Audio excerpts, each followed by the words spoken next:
again, this is Professor Raymond Buck. Raymond Buck, Research Professor Raymond Buck. Raymond Buck, Professor Buck. I'm the inventor of the tablet computer. I'm the inventor of the touchscreen interface that you see on every cell phone. I'm the inventor of the tablet computer, Trebco Tablet computer, Trebco Personal Internet, Trebco Personal Internet, Trebco My Personal Internet. You're looking at the screens that I had, that I came up with many, many years ago. And these screens are exactly how you see everybody using the icon interface. Well, I'm the inventor of the icon interface, just like I said. So Steve Jobs and Apple, they didn't do that. They weren't thinking about it. That's why when you see the Apple iPhone, Samsung Galaxy, Xiaomi, Huawei, LG, systems from Alibaba, they're all stealing my copyright. And the crazy thing about it is they use my copyright, and these idiots didn't even try to change the interface. So I got a copyright, and my copyright explicitly talks about, it's not just the software, it's the looks of my software, and that's where I'm going to get them with the copyright. Because the icon interface was created by Professor Raymond Buck, Research Professor Raymond Buck, that's myself. I came up with the system starting in 1967. I started working with what I call the dynamic icons, Dynacons. And I had that in 1970, from 1967 to 1970. I started working on the Dynacons concepts. I started making sketches. And one day in 1967, my mom said I couldn't go outside. And so I had my face pressed against the screen. And as I came closer to the screen, I noticed there were little squares. And so I decided, wow, what if I walked inside one of the squares? And so I started walking inside the squares, and I walked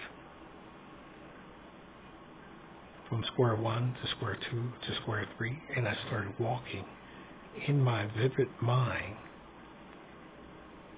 into the different squares, what I call the digital screen wire. And so I started linking these icons together, and of course, as I started linking the icons together, I started coming up with a picture of what I wanted it to look like. This right here, conic sections, of course. Started working on those, learning about the ellipse, the parabola, the circle, of course, and hyperbola.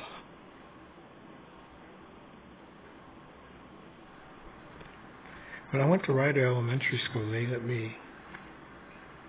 just let me go. They said, this guy is brilliant. So I could go to the library and I could do whatever I wanted to do. And this is William H. Ryder Elementary School. They let me do whatever I wanted to do, and I flourished. That was me. And this is some of the pamphlets from the Trebco Personal Internet.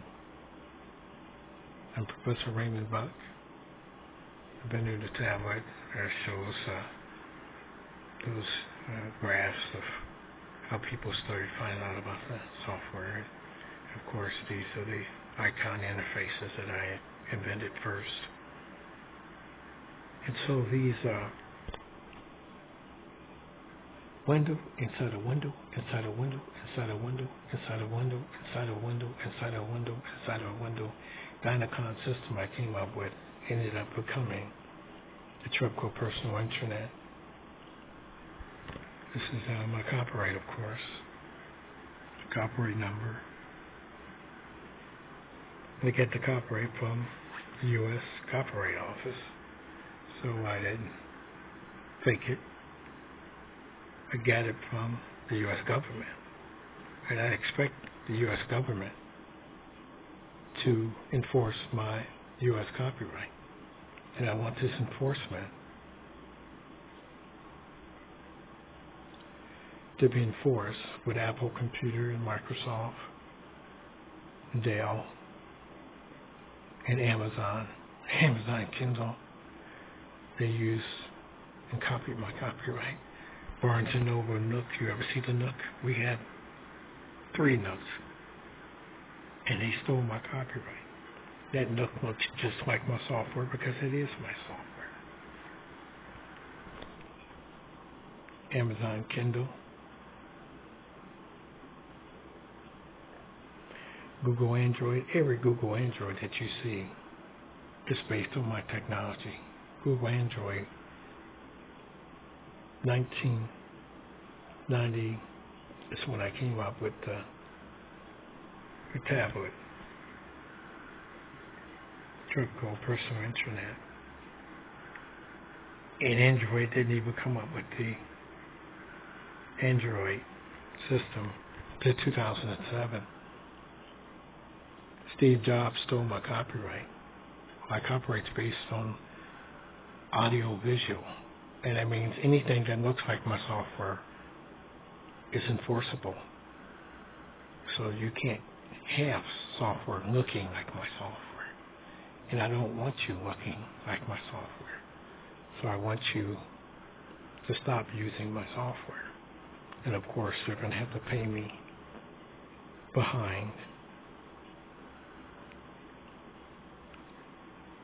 a penalty, pay me from the profits from behind, current, and in the future, they're going to have to sign it's Copyright Office, 101 Independence. They're going to have to sign an agreement to use my software. Well, here's the copyright letter. You had to send it to the Register of Copyrights, Library of Congress, standard letter, and you address it the way you're supposed to. Send the material, paid the fee, did everything I was supposed to do. Of course, paid the currency and paid the cash. And when we formally started to do the copyright, Pat T-Berry was my representative. He's still in Congress in Dublin, Ohio, Columbus, Ohio area. I live near the border. So I sent the letters to his surrogate, Mr. Taylor,